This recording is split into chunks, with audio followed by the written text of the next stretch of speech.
Don't go back home. My grandson begged. His small hands clutched the edge of my coat, trembling. The fear in his voice cut deeper than any storm I'd ever known.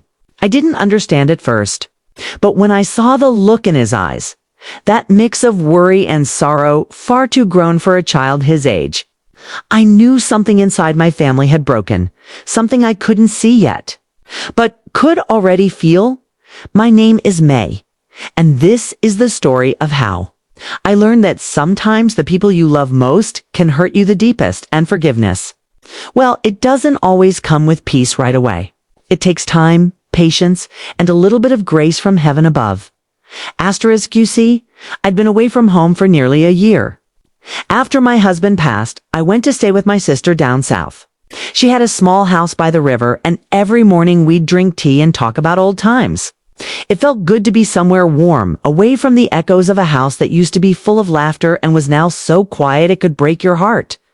Asterisk, but one morning, I woke up with a feeling. I can't explain it. Just that kind of whisper in your chest that says, it's time. I miss my daughter Lillian and my grandson Carter. I missed the sound of the creaky porch and the smell of my own kitchen. So I packed my bags and told my sister I was going home. Asterisk, when I called to tell Lillian, her voice sounded surprised. Not happy, just surprised. Mama, you sure you want to come back so soon? She asked. Asterisk, I laughed it off. Well, baby, it's still my home, isn't it? Asterisk, there was silence on the other end. Just a soft sigh. Of course, Mama. It's always your home. But something about the way she said it made my stomach twist. When I got back, the house looked different. My flowers, the ones I'd planted with Carter, were gone. The curtains were new, the walls painted gray instead of the sunny yellow I loved. And Lillian, well, she looked different too. Her smile was tired, her eyes restless. Asterisk, Mama, I thought you'd stay longer with Aunt June, she said as she hugged me. Asterisk, I missed y'all too much. I told her, trying to keep my voice bright. Besides, I can't let this old house forget me. She gave a small laugh, but it didn't reach her eyes. Carter ran to me, throwing his arms around my legs. Grandma, you're really back. Don't go away again, okay? Asterisk, I kissed his head and promised him I wouldn't. But promises are only as strong as the truths beneath them. And I didn't yet know the truth that waited for me in my own home. Asterisk, over the next few days, things felt off. Lillian kept taking phone calls in the other room. There were papers she'd hide when I walked in. And one night I overheard her whispering to someone she won't find out until it's done. Asterisk, at first, I tried to ignore it. Maybe it was something for work, I told myself. Or some personal business she didn't want to worry me with. But then I started noticing men in suits visiting during the day, asking to see her. One of them even had a clipboard and a stack of documents. Asterisk, one morning. While Lillian was out, I saw an envelope on the kitchen counter. My name wasn't on it, but curiosity got the better of me. I opened it and my heart nearly stopped. Asterisk, it was a property deed with my house listed. And Lillian's name signed where mine used to be. Asterisk, I sank into the chair, the paper trembling in my hands. She had sold it. My daughter had sold my home. Asterisk, when she came back, I confronted her. My voice shook as I held up the paper. Lillian, what is this? Tell me this isn't what it looks like. Asterisk, her face went pale. Mama, please, I can explain. Asterisk, explain what? That you sold the only thing your father and I built together. The house you grew up in. Asterisk, Mama, we needed the money. The bills, the mortgage asterisk bills. Said, you told me everything was paid off. Asterisk, she looked down, shame filling her face. I lied. After Daddy died, I made some bad choices. I took out a loan on the house. I thought I could fix it before you came back. Asterisk, then why didn't you tell me? Asterisk, because you'd have stopped me. Asterisk, I couldn't speak. I just sat there, staring at her, my own flesh and blood, and felt this heavy ache deep in my chest, the kind that steals your breath. Asterisk, that night I couldn't sleep. I walked the hallways, touching the walls, remembering how every corner held a memory. The mark on the doorframe where we'd measured Lillian's height. The dent in the kitchen counter where Carter had dropped his toy truck. All of it gone, soon to belong to someone else. Asterisk in the morning, Carter found me sitting on the porch steps. "Grandma," he said softly, "Mom said you're going away again. Don't go back home, please." Asterisk, I looked at him, confused. "What do you mean, baby?" Asterisk, he bit his lip. "She said it's not your home anymore. That you'd be happier somewhere else." Asterisk, those words hit harder than a storm. "Not your home anymore." Asterisk, I took his little hand and squeezed it gently. "Sweetheart," I whispered, "sometimes grown-ups make choices they don't understand until it's too late." Asterisk, he nodded, his eyes glistening. "But you'll still visit, right?" "Always," I said, though my heart was breaking. That evening, Lillian came to me again. "Mama, please, don't be angry. I was just trying to keep us afloat. The house was falling apart, and I didn't know what else to do." Asterisk, I turned to her, tears slipping down my face. "Baby, you could have come to me.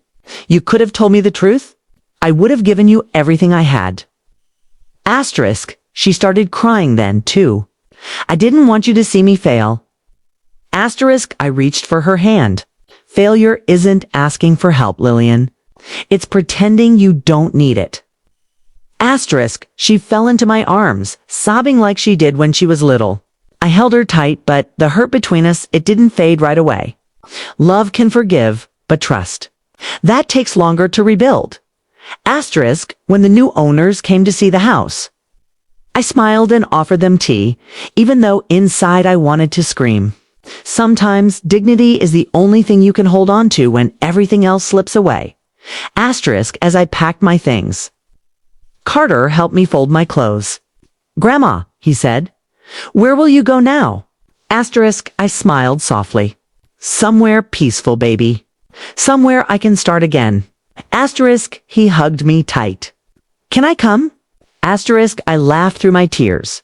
"Not yet, sweetheart. But one day you'll visit." Asterisk. And as I drove away from that house, my house, I looked in the rearview mirror and saw Lillian standing on the porch, crying. I wanted to hate her, but I couldn't, because even in betrayal, a mother's heart remembers the child she once held. Asterisk, that's the hardest part of love.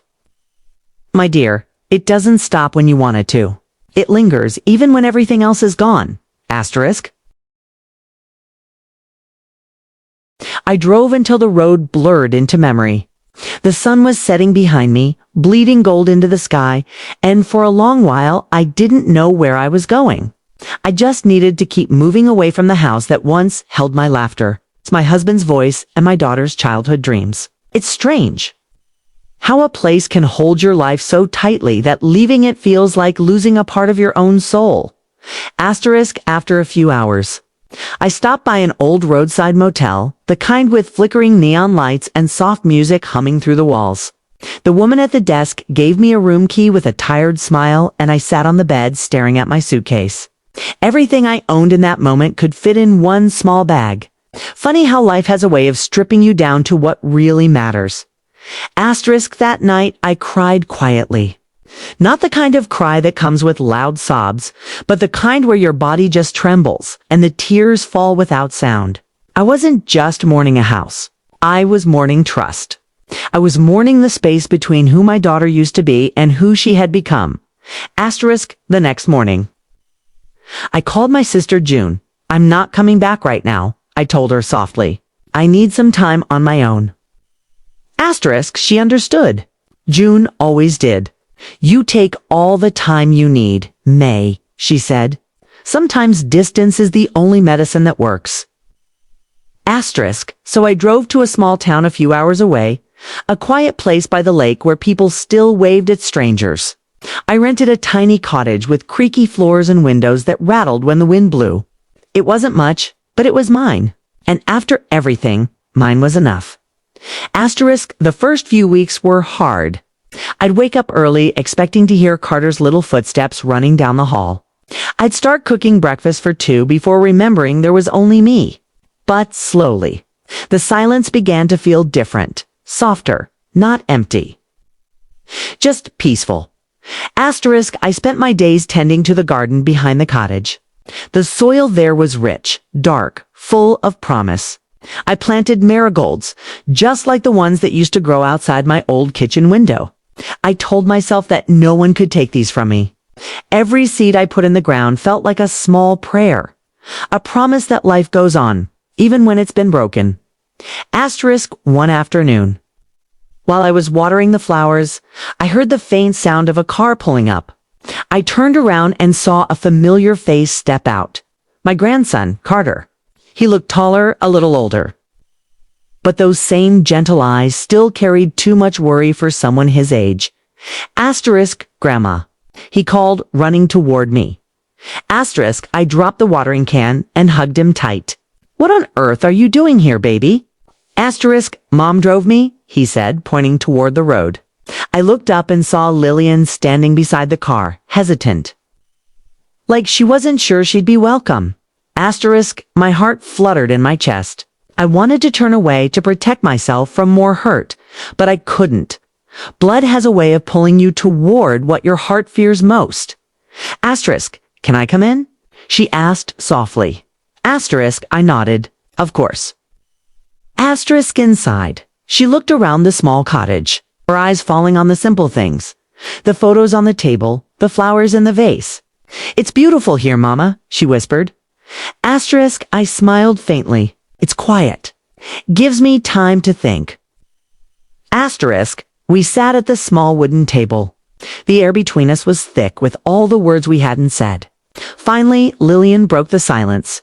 Mama, I'm so sorry. Asterisk. I looked at her, really looked at her, and I saw the same girl who used to hide behind my legs when she was scared. The same little hands that once clung to me when thunder rolled through the sky. Asterisk, I know you are, I said softly. But sorry doesn't fix everything, baby. It takes time. It takes truth. Asterisk, she nodded, tears slipping down her cheeks. I don't want to lose you, Mama. I've already lost so much. Asterisk, you didn't lose me, I said. You just forgot where to find me. Asterisk Carter was sitting between us, quiet, watching every word like it mattered. And it did. Children see more than we think. They feel the spaces where love gets thin. Asterisk Lillian reached for my hand. The house is gone, she whispered.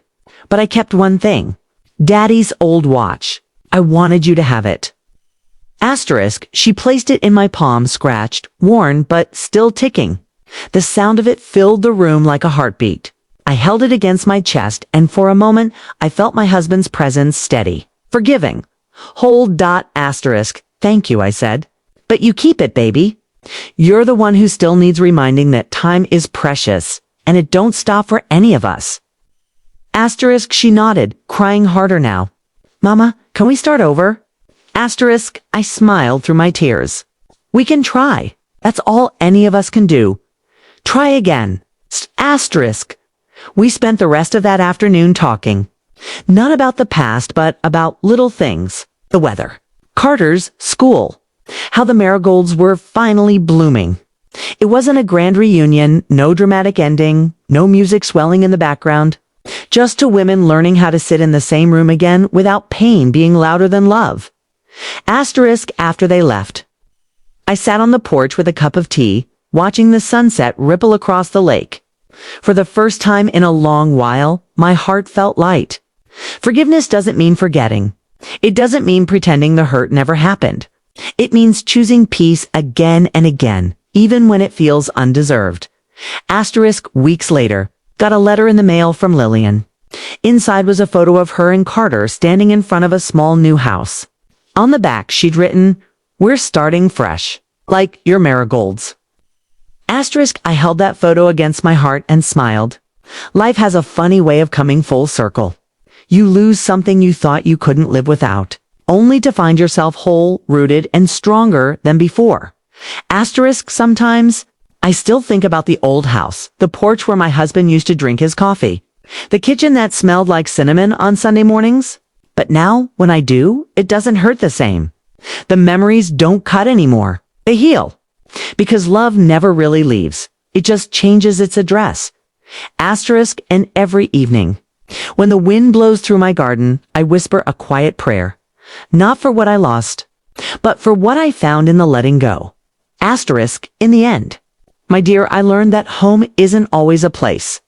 It's the peace you build inside yourself after the storm has passed. And forgiveness. Well, that's the light that guides you there. Asterisk, so if you ever find yourself holding on to hurt, wondering how to let go, remember this?